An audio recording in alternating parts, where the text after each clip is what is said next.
Hey, Julie. Hey, Tony. Welcome to Love ADHD. We are on double digits, episode 10. Did you ever think we would get to double digits? Of course I did. I knew we'd do Oh, it. I did too. I did too. Okay, I want to start just before we say anything else. I want to share with you a story because this is Thanksgiving week. And I know these episodes will be evergreen, but we're going to talk about things we're grateful for with our ADHD. But I want to know if you are familiar with this story because it's very near and dear to me. Are you ready? I'm ready. Okay.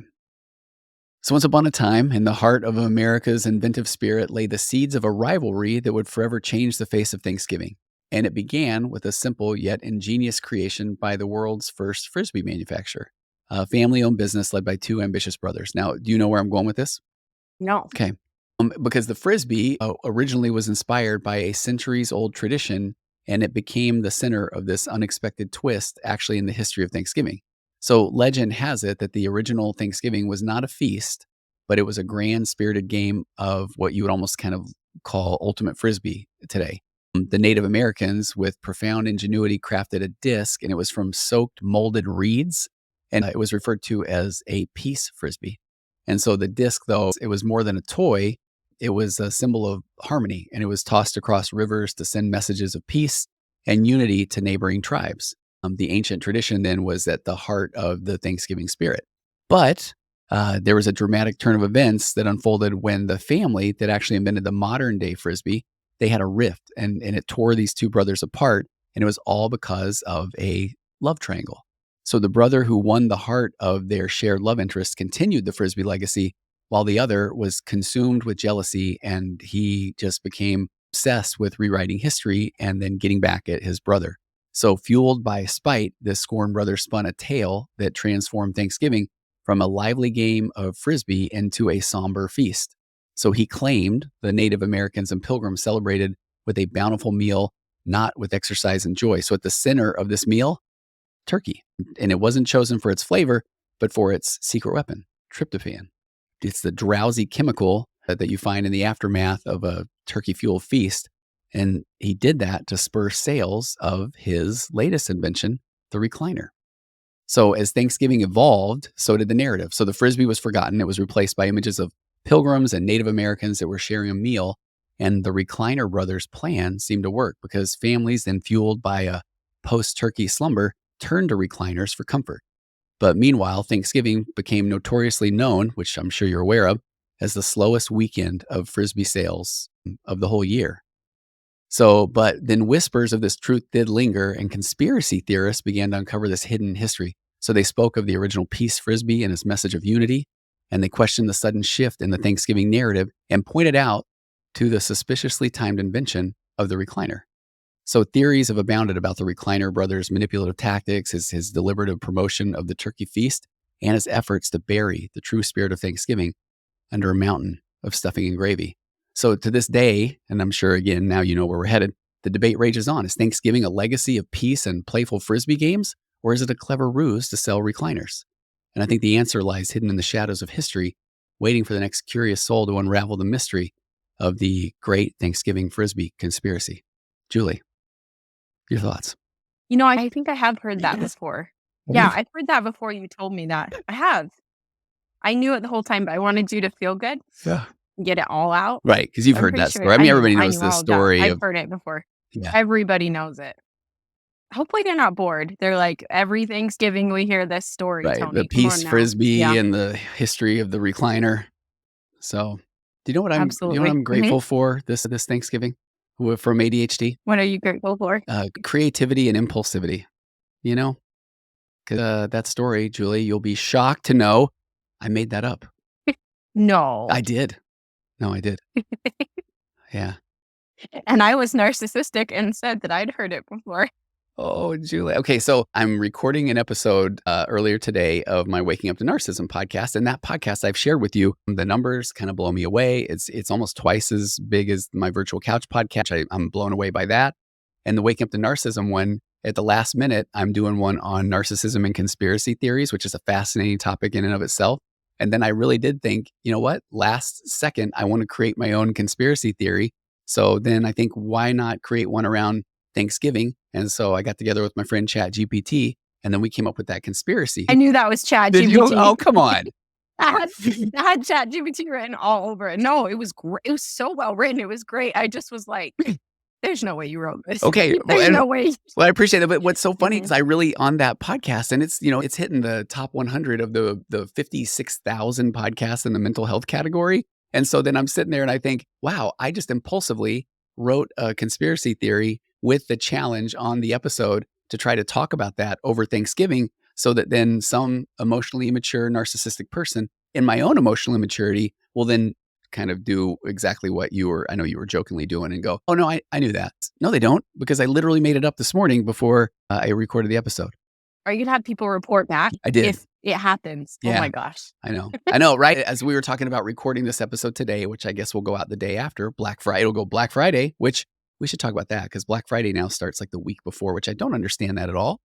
For real. And I like that you're rolling your eyes because you're a young kid. I mean, I don't know if you remember the days of the actual day after Thanksgiving that you would go wait in lines at places. Did you ever do that? I do. I was an infant, but I remember because I remember things even from when I was an infant. Do you?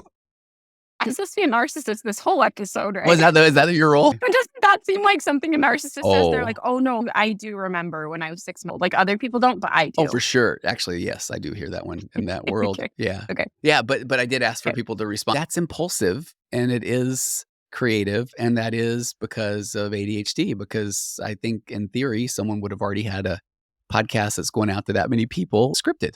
And then I can't deviate. And I just thought, well, this would be fun. So thank you, Great. ADHD. I'm grateful for it. Good job, Tony. Oh, thank you. Thank you. So, real quick, Julie, how many internet browser windows do you have open? 2. How many tabs? Oh, sorry. One browser, 2 tabs on that browser. Are you serious? That's all? Tony, you and I are different, okay? Hey, yeah. I can't do it. I can't do what you do. I have one browser. My problem is throwing away too many things, deleting too many things. Do you know what I mean? Because it's too much stimulus.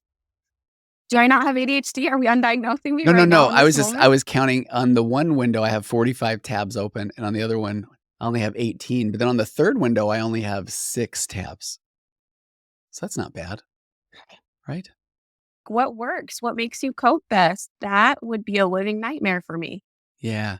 There's a similar route why you actually do that extreme and I do my extreme.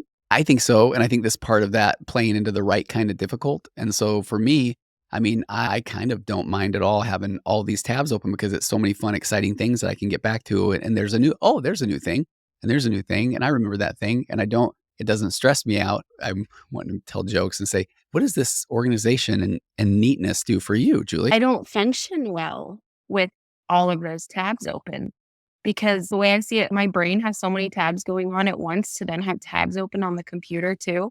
Yeah. Today I was playing pickleball this morning.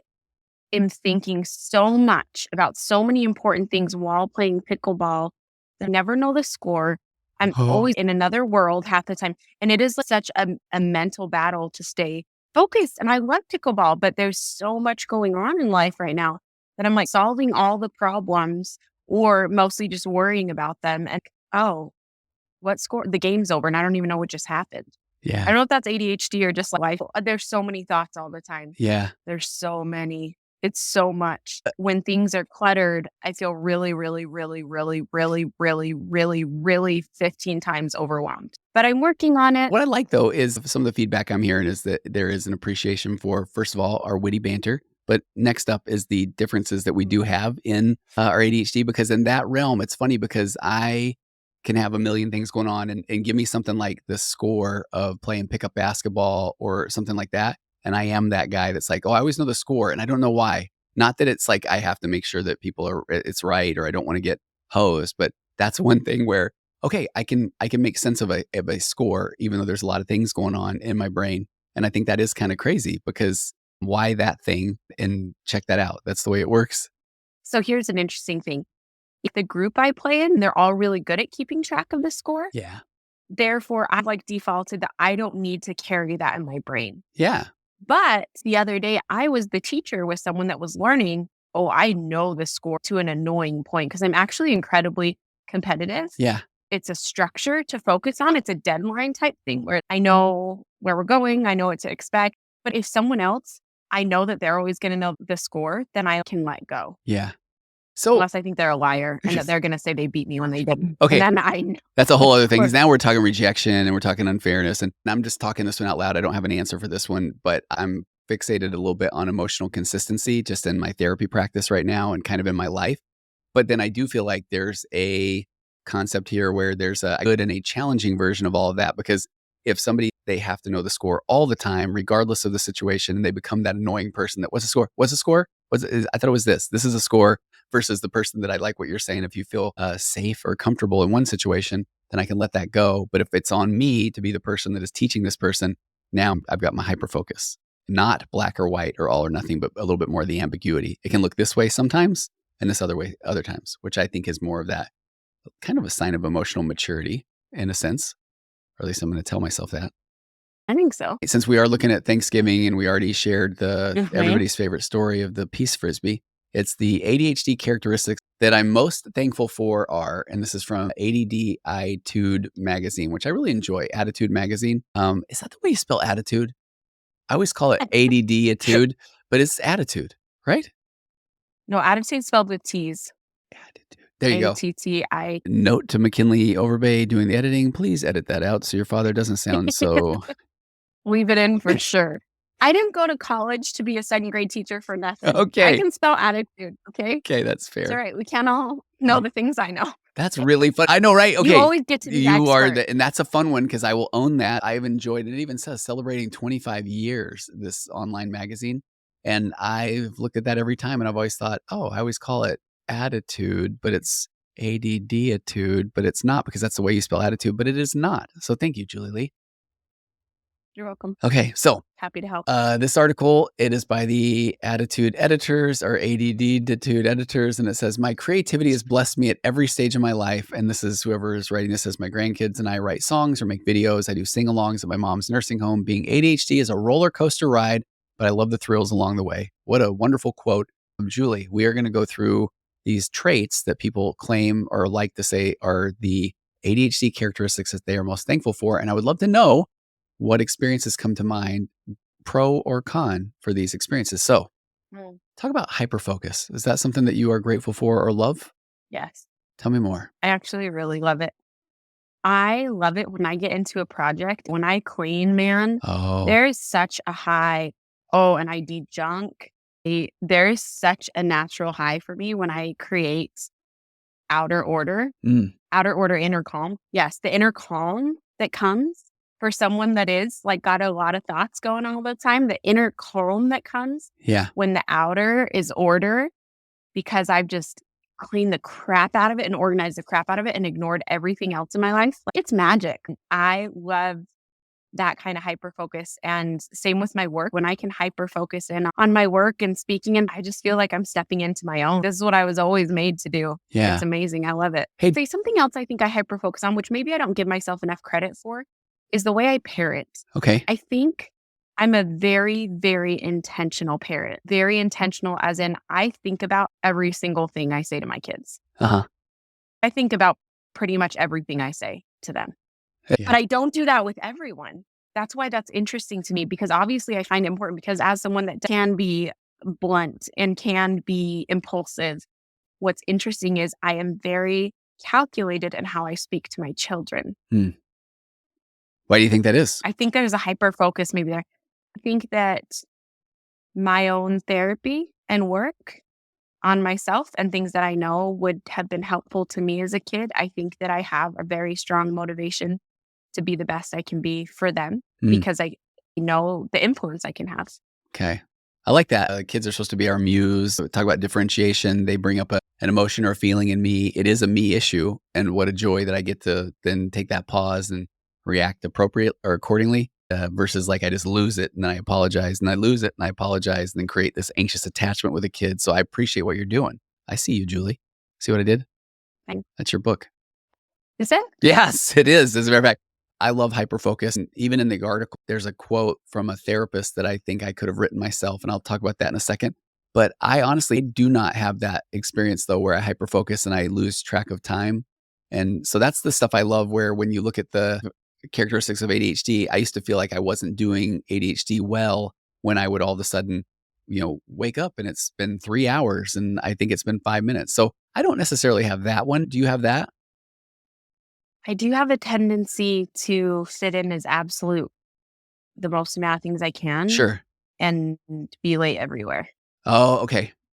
Except I'm not late to work things in general, Okay. things I'm being paid for. Yeah. So obviously I'm capable of being on time, Yeah. right? Yeah.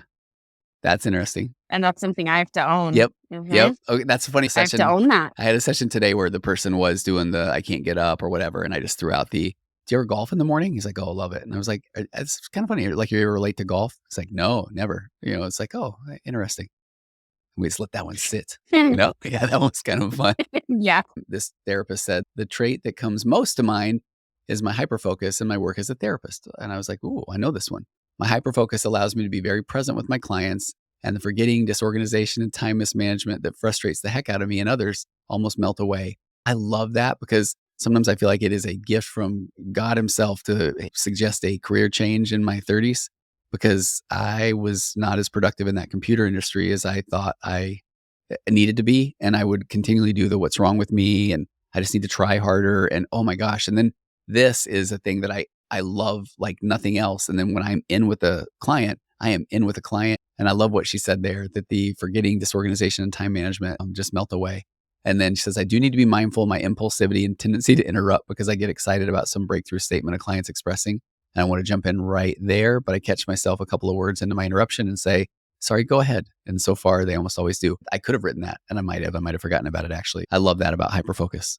What a stellar therapist. What a blessing for other people. I love that. So fun. Took a new client a couple of weeks ago and they said, I know you have ADHD. They actually like the podcast, Julie. That's so fun to hear that.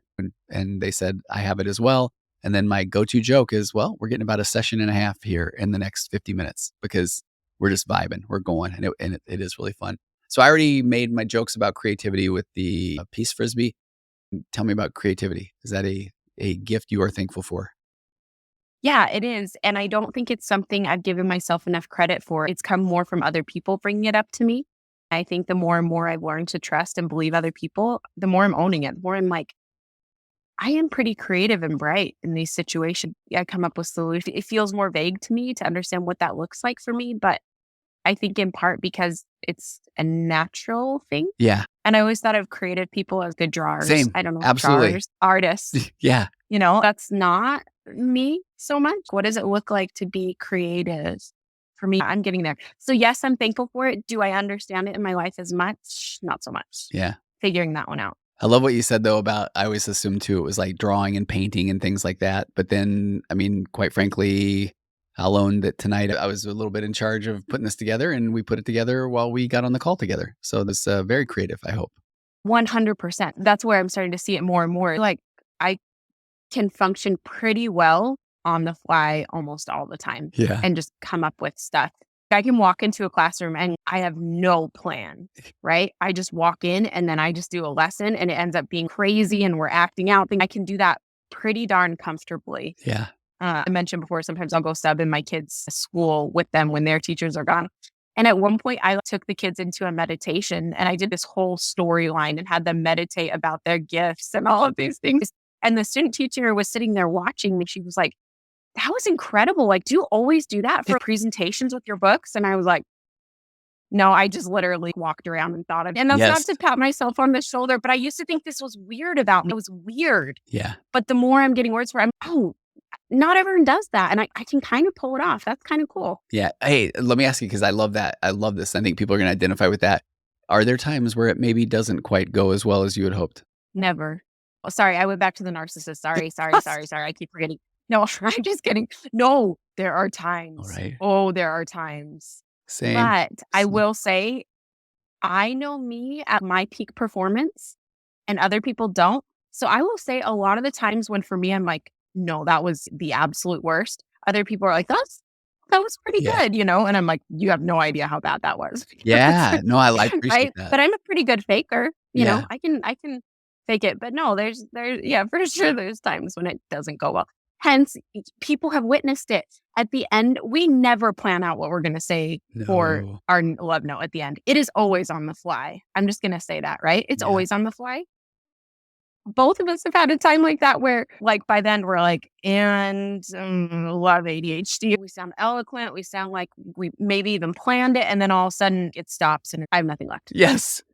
Yes. And that's something that happens when you're on the fly all the time. That's a vulnerability piece people get to witness right here. I love that. One of the times when you were there, I did a thing 5 hours in Wallsburg, Utah for Leading Saints, and I could have Okay. gone another 8 hours and then follow up 2 weeks later, and I got to do some 35-minute class to a bunch of teenagers, and I'm at 25 minutes. And I'm kind of thinking, I think I'm done, you know? So, yeah, who wants to play hangman? And I hadn't done that in a long time. Yeah. Because it's not your right kind of difficult, right? Yeah, that wasn't in that day. It really wasn't. Yeah, it's a tough crowd. Oh, yeah. Teaching kids or teaching adults. Yeah. Teaching kids. Oh, yeah. I'm like on top of the world. We talked about this.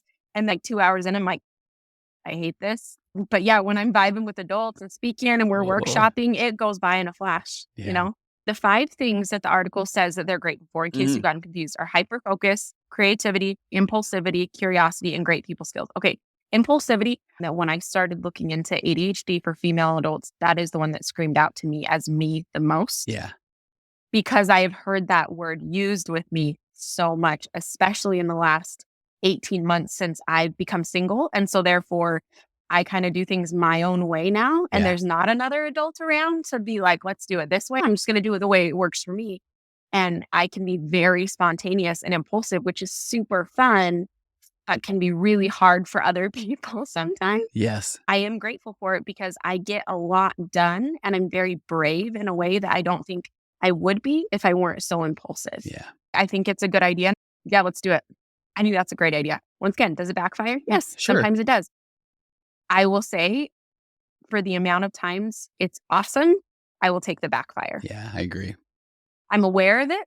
I'm aware of it. And there are times when I've chosen to not do the impulsive thing because I'm aware of it.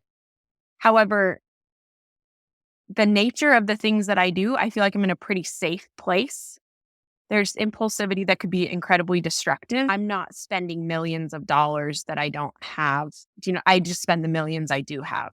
Yes. You know, That's the kidding. headline. Julie has millions of dollars. That's what I'm going to get out of tonight. It's funny. It's a funny thought. Yes. Curiosity, I think it makes me a less judgmental person of other people. Okay. So I'm grateful for that. And then great people skills. You are literally a professional public speaker. It's the best. Yeah. I don't know that everyone would say I have great people skills, but I like people a lot. And most of the time they like me back. Yeah. And the times they don't, it usually has something to do with that hyper focus and probably that impulsivity piece, both of those two. And that's okay. It is okay. And I'm glad you said They're that. not 'Cause for everybody. and from a differentiated standpoint, and I'm saying this with the love, that is someone else's issue because it's not up to me to then make that person happy with me, which is hard to say, especially when we talk about things like that, rejection sensitivity or that sort of thing. I talk often about when I try to discover my values, I love authenticity and I love curiosity. That whole concept, finding value-based activities to do when one is noticing that they are feeling down or sad or any of those sort of things is turning to a value-based activity. And that's my go-to when I notice that I am ruminating or worrying, or then I love to just be curious about anything. And I can turn to my phone and I can look something up. Or if I just think that that's such a superpower of being curious. And as a matter of fact, my daughter Mackie's home. Mackie and Wendy were putting a puzzle together a couple nights ago. And we were talking about something to do with evolutionary biology or whatever it was. And then I pull up this quote that I read about wheat being one of the most evolutionarily sound things ever because people break their backs for wheat and they labor under the sun for wheat. It was this book all about wheat. And I just thought, I don't think Mackie or Wendy really cared much about the discussion of wheat. I enjoyed it, I was very curious about that. Kind of fun. Who has the Love ADHD tonight? I think it's you, my friend. I know. I was hoping you were just. Or we can do a sentence at a time. Let's try that. Yeah. For funsies, and we'll Okay. see how that goes. Do you remember the story of when you did the love note for Peter? Yeah. He and I went and had lunch last week. I am dead serious. He said I could say this. He happens to have his own podcast now, and he's been on his own self journey, like figuring out his life. It's his who he podcast. is, and I'll look it up.